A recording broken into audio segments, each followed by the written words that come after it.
Pourquoi j'ai loupé la date de l'un des plus gros concours de manga du Japon, jugé par de gros mangaka en plus de ça. Je devais leur envoyer un one shot, mais j'ai loupé la date. Mais bon, je vais quand même vous montrer tout le processus que j'ai utilisé pour faire ce manga, à partir de l'histoire jusqu'à la réalisation complète. Croyez-moi, vous allez apprendre plus d'une chose. Base numéro 3, organiser son chapitre. Disons que ça, c'est votre histoire, ce qui est censé se passer dans votre chapitre. Avant de faire les croquis et les dessins purs, vous devez planifier globalement vos planches. Voici un exemple de planification, j'ai quand même gribouillé un truc vite fait à l'arrache. Oui, alors évidemment, la première chose à faire pour un manga ou un one shot, c'est comme j'ai fait, créer l'histoire. Donc tout naturellement, comme c'est le but de la chaîne, je vous ai demandé sur Instagram. Et finalement, j'ai décidé de choisir l'histoire de 7 personnes. Un frère et une sœur qui décident d'aller dans une maison abandonnée. Et dans cette maison se passera des événements inattendus, sanglants, avec l'apparition d'un monstre. Bien sûr, je lui ai aussi demandé de créer les personnages, puisque c'est lui qui avait créé l'histoire. Mais ça, on y revient un peu après. Mais maintenant qu'on a l'histoire, on va pouvoir mettre ça en croquis dans le storyboard. Page 1, titre et couverture du chapitre, Ariana Grande. Page 2, on pose le décor, un carrefour à Beverly Hills, l'héroïne apparaît en chantant avec un sac et des cahiers, on comprend qu'elle va à l'université. Page 3, elle aperçoit... Donc avant les croquis, comme il l'a dit là, j'ai planifié les pages avec l'histoire que l'abonné m'a donnée sur Insta. Et moi j'ai simplement rajouté quelques événements imprévus, car j'ai quand même 25 pages à faire en tout. Et les gros événements, ça sera, il s'ennuie, il décide d'aller dans la maison en face, et là, boum, apparition d'un monstre. Bien sûr, un combat va s'en suivre. Et je vous spoil pas plus, puisque maintenant qu'on a ça, on va pouvoir passer à l'étape des croquis pour le storyboard. Imagine, tu poses un suspense. À la fin d'une page, ton personnage il est comme ça, en panique, il y a une ombre flippante au-dessus de lui, et bim, page d'après, un monstre apparaît. On est d'accord que c'est mieux pour le lecteur si ton suspense est à la fin d'une page de gauche, et que quand il la tourne, waouh, là il voit le monstre. Parce que si ton suspense est à droite et l'apparition de ton monstre à gauche, quand le lecteur lit la page de droite, son œil en périphérique a déjà repéré inconsciemment le monstre. Donc il s'est spoilé, il y a plus l'effet de surprise. J'aime beaucoup sa vidéo, hein, même si elle date un peu maintenant. Oh la vache. Je suis à 4 types de cases, les petites pour accélérer le rythme et montrer des suites d'actions. Ensuite, t'as les cases un peu plus grandes, les plutôt classiques. Et ensuite, t'as les cases très grandes qui prennent une page entière ou une double page pour montrer une action importante et pour faire un effet waouh au lecteur. Souvent des cases qui sont là pour vous faire contempler le lecteur. D'ailleurs, tu verras dans mon one shot final, c'est quelque chose que j'ai énormément utilisé. C'est tu dois utiliser ça tout le temps en fait. Et dans mon one shot, tu verras, il y a un monstre qui apparaît. Bah, je l'ai pas mis sur une page de gauche, mais je l'ai mis sur une page de droite. Comme ça, le lecteur, il s'y attend pas, tout simplement. Après, niveau storyboard, on est d'accord que tu préfères lire ça que ça. Donc évite de dépasser 4 lignes par page, sinon on sait plus quoi lire en premier et on se fait chier. Moi, je passe à la suite puisqu'il me reste que 4 jours. Bah du coup non, j'ai loupé la date. Mais bon, Halloween approche, je me suis dit, je vais leur sortir une belle vidéo avec un one shot, bien horreur comme on aime la totale.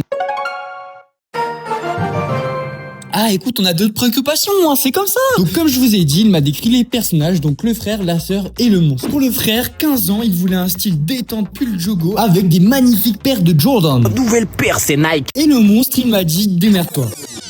Un trophée de conversation, c'est mon pote. Il m'a dit, je te laisse le libre arbitre. Ok, ben c'est parti. Si tu suis mon Insta, t'as déjà vu que j'ai déjà créé des monstres. En gros, c'est souvent faire un mélange de caractéristiques d'animaux. Mais ici, je voulais mon monstre ait l'apparence humaine. Donc il faut jouer avec les proportions, l'anatomie, tout ça. Je lui ai donc fait un buste normal, mais des jambes vraiment grandes. Je lui ai mis la peau sur les os, comme les créatures un peu bizarres dans Stranger Things. Really see his tendons of his neck pronounced. So it's a good idea to really kind of learn these. Sexy sans zombie, mis à part ça. You don't need to be too perfect with it. And a huge amount of the illusion is just created with lighting, which...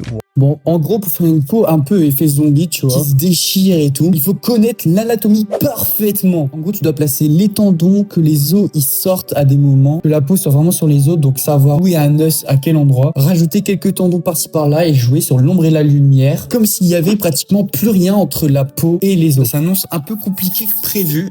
Après ça, on a les 2 autres persos et j'ai utilisé la méthode que je vous ai présentée dans la dernière vidéo, où tu peux même me décrire ton personnage et moi je le mettrai dans mon manga. Je te laisse le lien dans la description. Pour ma part, ça m'a donné ça. Et tu vois que j'ai mis quelques expressions à côté. Pour que quand je dessine le one shot, ça me facilite la tâche et que j'ai pas toujours à imaginer ces expressions du visage. Bref, ça te permettra d'aller beaucoup plus vite et de gagner du temps. Petite parenthèse, je veux quand même leur donner des blases. Donc je t'invite à me donner des blases dans les commentaires. Je prendrai les 3 meilleurs pour chaque personnage et je ferai un vote sur Instagram où vous déciderez lequel est le meilleur. Bien sûr, comme tu l'as vu, on arrive à la fin de cette vidéo. Je vous ai fait cette vidéo en 2 parties pour que ce soit un petit peu plus digeste, puisqu'il y aura beaucoup d'informations dans la deuxième partie. Et bien sûr, où tu pourras lire le one shot. Je vous donne rendez-vous dans la vidéo de la semaine prochaine. Abonne-toi, like, ciao.